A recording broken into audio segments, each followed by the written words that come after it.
Pag-usapan pa natin ang ginto ng curling Pilipinas sa Asian Winter Games kasama si Mobile Journal Denise Valdesancio. Curling, ha? Curling. Paano Hindi ba? lang buhok, Paps.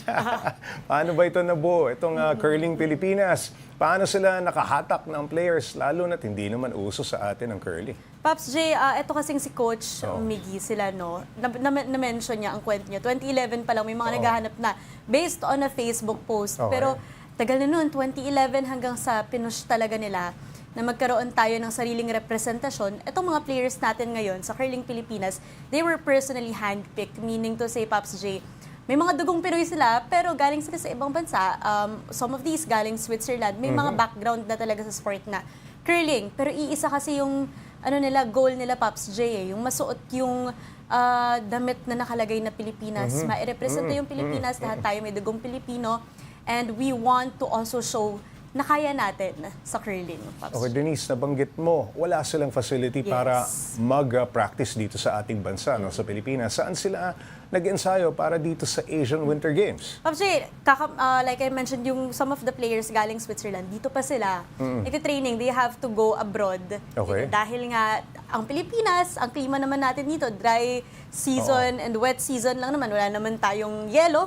Paps J, dito, so kailangan talaga ng facilities, which is nasa ibang bansa pa. And hindi kasi ganun, hindi siya sikat dito. Sa Pilipinas, unlike other sports, mga hockey, ice skating, meron tayo dito na mga facilities. Pero curling kasi ngayon pa lang siya Very limited, sumisikat. ano? Very limited. So saang mga karating bansa natin na may mga ganitong facility tulad ng anong bansa? Paps halimbawa? J, for example, Korea. Korea, which meron, is, yan, oo. nakalaban nila. Oo. Ito ang nakalaban nila, Paps J. So doon sila nag-training talaga? sa Switzerland sila, Paps J. Outside of the Philippines talaga ang training nila. Okay, ano-anong bansa, Denise, ang kanilang tinalo? Yes. In-expect daw ba nila na masusungkit ang, of course, ginto, no? Gold medal. Paps J, ginanap yung Asian Winter Games sa China. At kwento sa akin ni Coach Miggy, pagtapak nila ng China, gulat sila. Iba-iba yung feeling. And of course, this is the first time na sasabak tayo ng Asian Winter Games. So, they weren't expecting.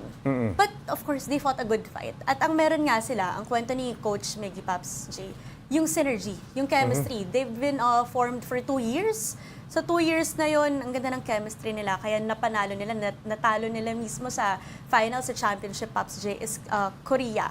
But they didn't expect it. But still, nauwi nila yung gold, Paps J. Ngayong tapos ng Asian Winter Games, Denise, ano naman ang kanilang pinaghahandaan? Paps J, for this October Pan-Continental Championship naman for curling, ang kanilang pinaghahandaan, hopefully, makapag-World Championship kung makapag-qualify. Pero ang goal talaga, no, Paps J, makasali tayo sa Olympics. Olympics Paps J, mabigyan talaga. ng representasyon ng Pilipinas. Okay, Denise, paano ba makakasali dyan sa curling Pilipinas? Para sa mga interesado, tumatanggap ba sila ng aplikante?